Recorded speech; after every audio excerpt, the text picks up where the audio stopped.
Hi. A lot of people believe that bringing technology to the art field will not work. Today we have the counter example of someone who successfully introduced a lot of tech startups in the art field. Today we have the pleasure to welcome Jan Winkelmann. Good morning, thanks for having me. Yeah, thanks a lot for joining us. Jan has more than 20 years of experience in the art field, and he has also launched more than 3 companies in the art field. So he is here to share with us some of his insights. So first of all, Jan, I would like to ask you, how did it all start and how did you get into the art field? And also, why did you choose to be a curator? Well, it all started in my school days when I became interested in art, which it started all off with my enthusiasm for Andy Warhol and pop art in general. And when I finished my school, there were basically 2 options: either study art history or study design. And at that time, the situation was categorically different from today. There was no art market, at least not in the sense as we know it today. And to study art history meant basically to study unemployment. Yeah. So I first decided to study design, and I applied for several design universities, and I learned that I had no talent. And after 3 unsuccessful applications, I then started with art history. First in Frankfurt, then I moved to Heidelberg, and in my hometown in Mannheim, I started together with a friend an initiative in the late 80s, in 1989 to be precise, and we were doing cultural events in old disused industrial buildings. And in that framework, I was curating my first exhibitions. Then I moved on, which was basically the start of, let's say, the international or the entrance to the international contemporary art field. I was applying at the curatorial training program at the Appel. That's an institution in Amsterdam, a Kunsthalle thing, and they launched a curatorial program. It was in '94, and I was one of the participants. And from that, I came back home to Mannheim, moved to Munich, and then I was invited to apply for a job in Leipzig for an institution which was not yet opened. It's still called Galerie für zeitgenössische Kunst.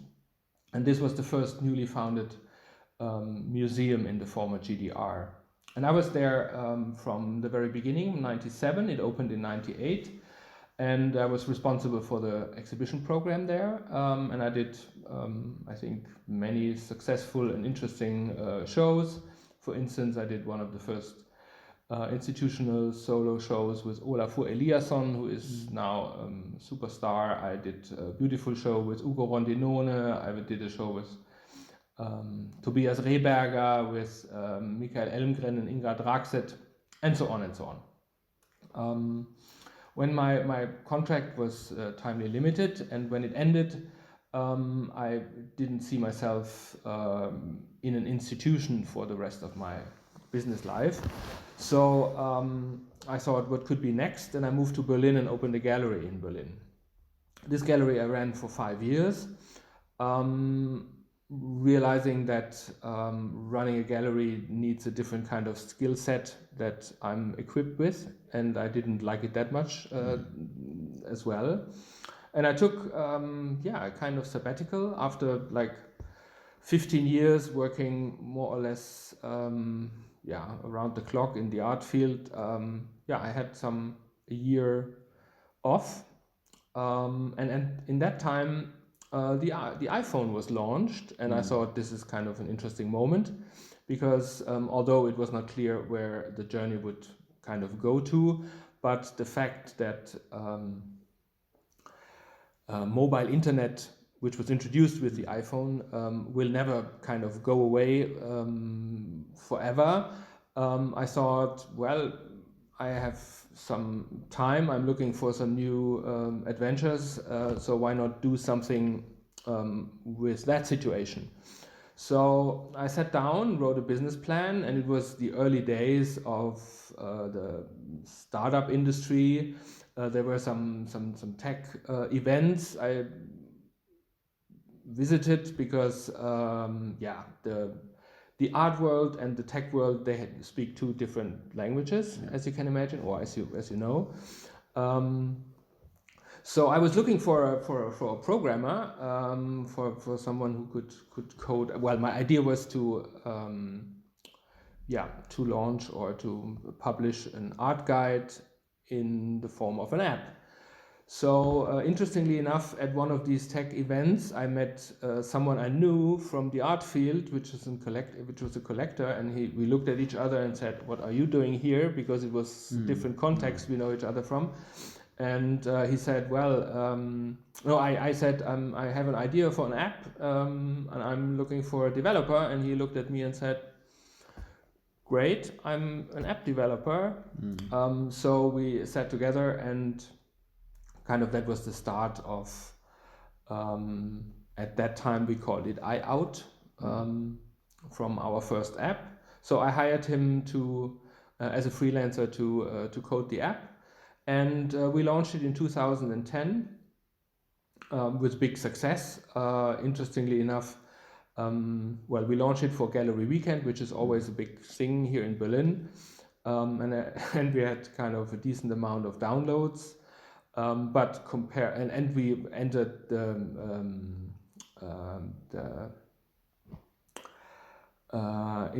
in our category in the App Store, we were kind of under the top 10, like the biggest, the highest was top 6. And compared to nowadays, even with 100 times more downloads, you wouldn't even enter the top 100 today. Yeah. So that were the early days of the app economy. And suddenly I was kind of the tech guy in the art field, and I was approached by a friend of mine, an artist whom I know for many years, and he said, "Now, you are the tech guy, you know." Well, I never kind of learned to code, but I was suddenly associated with some tech knowledge or knowledge about software, etc. And he said, "I'm looking for software to manage my artworks. At the moment, I'm writing everything down in a little book, but it's getting more and more complicated and more complex. I would like to have a software solution for that. Can't you recommend anything to me?" So I recommended him 2-3 softwares that were existing at that time, and he looked into it and said, "Well, they are much too first of all, much too expensive, but even more important, much too complex, and I need something much more basic. Can't you have a developer? Can't you do something like that?" And I thought, well, this could be interesting. Also, it was the early times of the SaaS economy, and I thought if we distribute it as a software as a service and not as a downloadable as a downloadable software at that time, it was still kind of associated with CD-ROMs, where you need to insert into a computer. So the idea for my second business was there, and with UX designer and a designer and software architect, we kind of set up a new company and developed Art Engine, which is still existing. It's an online inventory management tool that helps artists, collectors, and galleries to manage their artworks. It's very low, very low threshold you just sign up and start working with it. It's not that complex, and it's very easy to use and intuitive. And after one more year, a friend of mine approached me and with an idea and said, "Well, you have this experience in the tech field and the internet industry. I have an idea for an online shop selling artists' editions. That means everything that's not unique." And so we started Amazing Editions, and that's all, still existing. To cut a long story short, with iOut, there were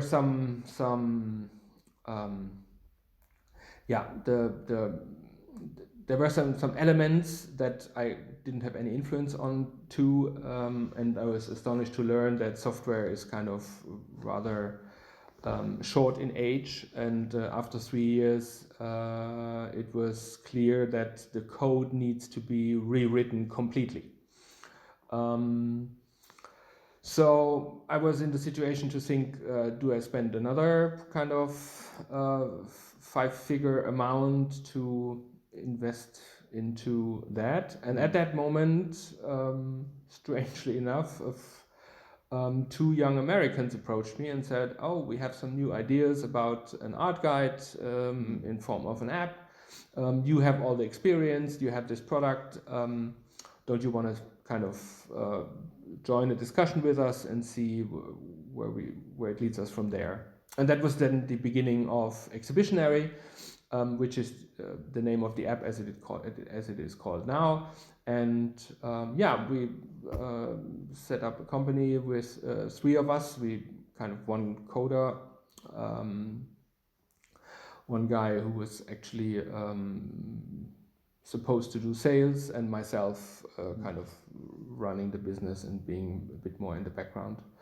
And then we merged iOut with Exhibitionary, and now Exhibitionary is running, and it's kind of course, very different from the very beginning of the app. We have now more than 10 cities in one app. We are much more international, and we have tremendous more downloads than we ever had with iOut. So that's basically a very short run through my career in the art world. Yeah, cool.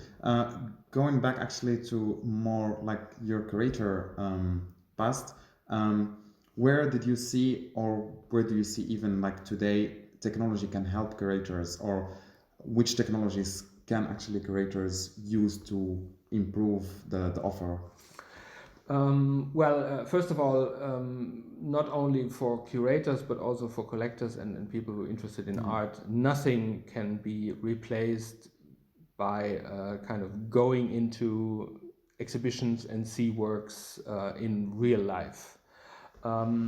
When I started off and did my first exhibitions, the times, email was just starting, but my very first exhibitions, I was curating with writing letters and sending faxes. Yeah. And in fax was the fastest means of communication. And meanwhile, kind of through the kind of internet technologies, to gather information and to communicate is much easier, easier than it has ever been.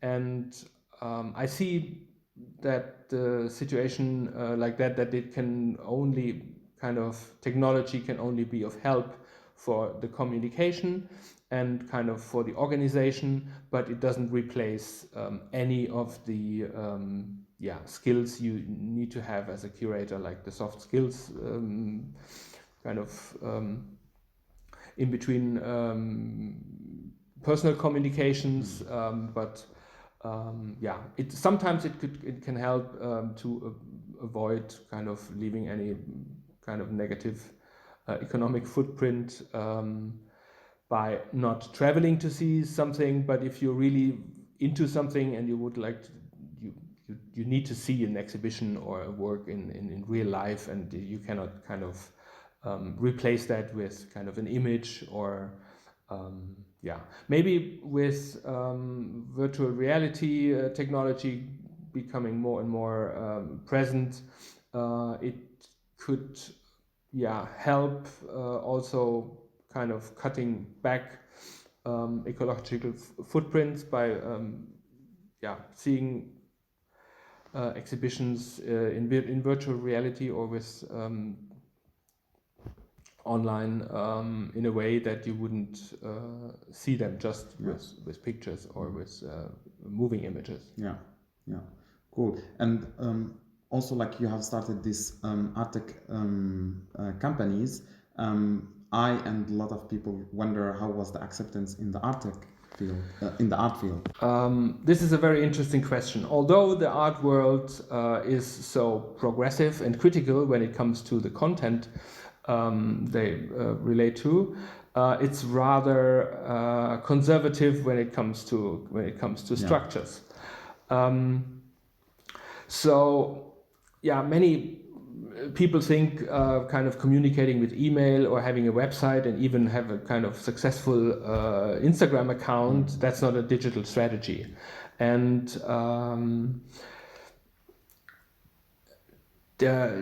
many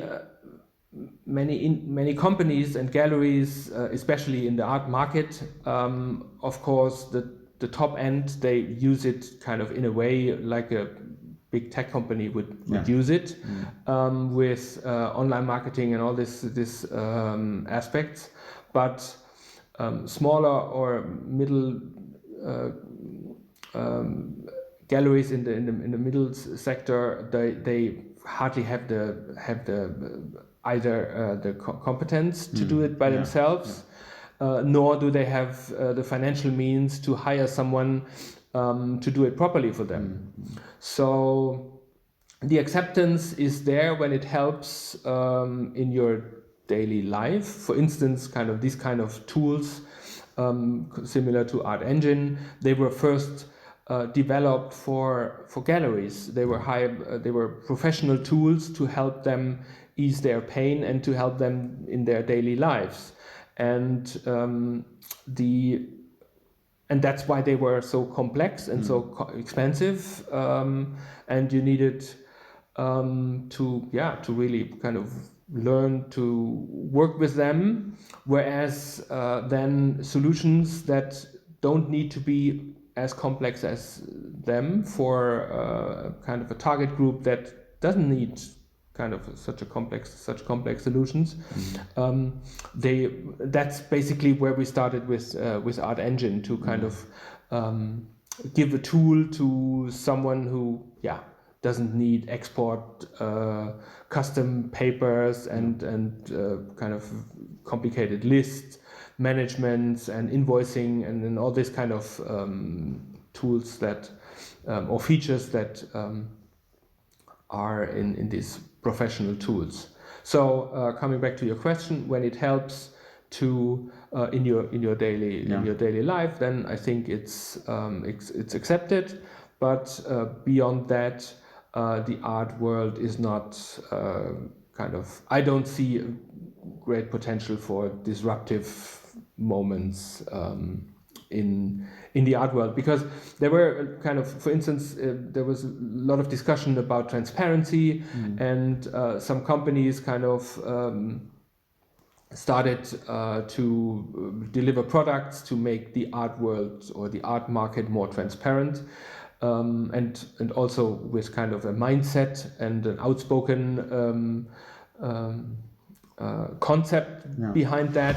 But in fact, nobody has an interest in transparency. The artists don't have interest in transparency, because if one law in the art market is prices always go up for an artist, so you never kind of the artist prices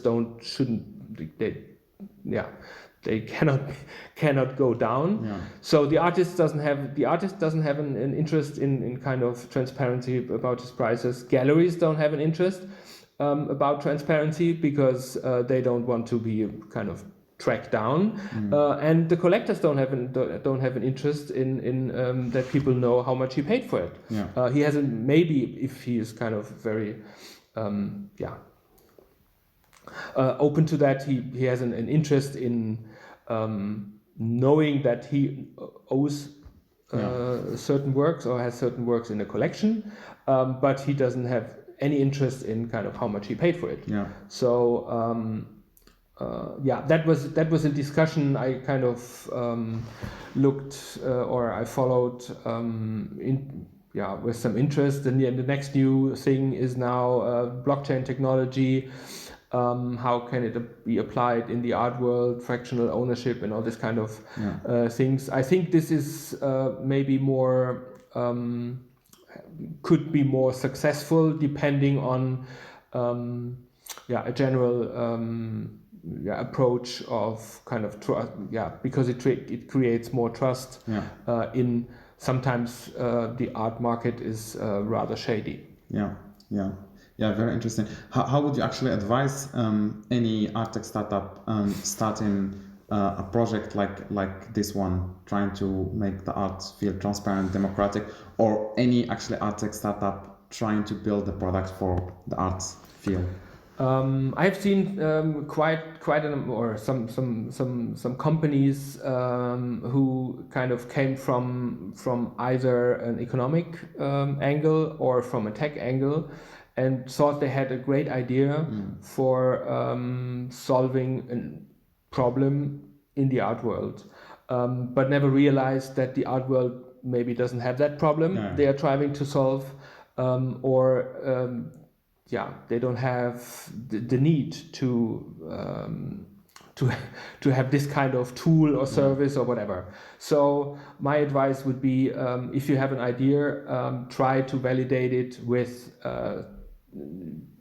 talking to people who know the art world from within. Try to also speak not only one person who you pay as an advisor, because probably that's not enough to get kind of a broad spectrum of ideas.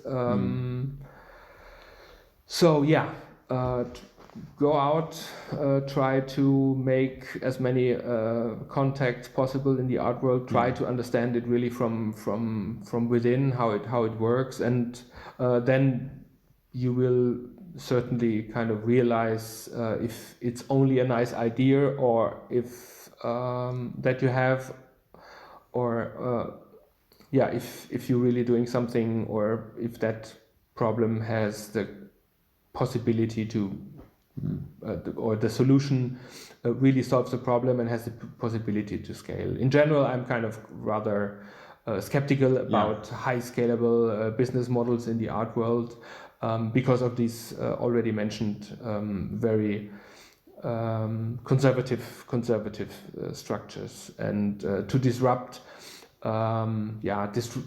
disruption in the art world. It's a people business, It's an individual who is doing the artwork, the artist. It's an individual who kind of represents the artist, and it's an individual who buys the work, or who shows it in an institutional context. So it's basically a people business and not a scalable, and that cannot be scaled in a way that the startup industry and some investors require it to be. So that. Yeah, and do you see any kind of trends in the art tech field? Something that popped to your mind like recently, and you see there is something interesting there, and this can be something big in the future. Yeah, I think the Bitcoin technology is something that could be interesting if it's not too complicated. I recently was sent a dossier for of an art tech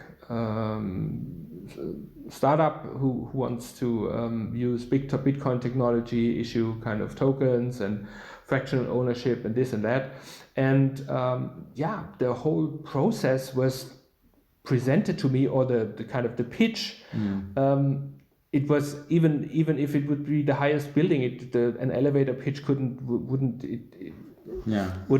make it, because it was so complicated, and it's too complicated to to present it in a way that you understand it, even if you're not, or especially if you're not if you have specialty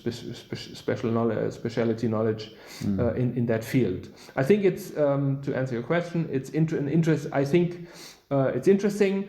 I think it could solve some problems, but it needs some time to have a broader acceptance within, especially the collectors and the galleries, who kind of would mainly deal with that.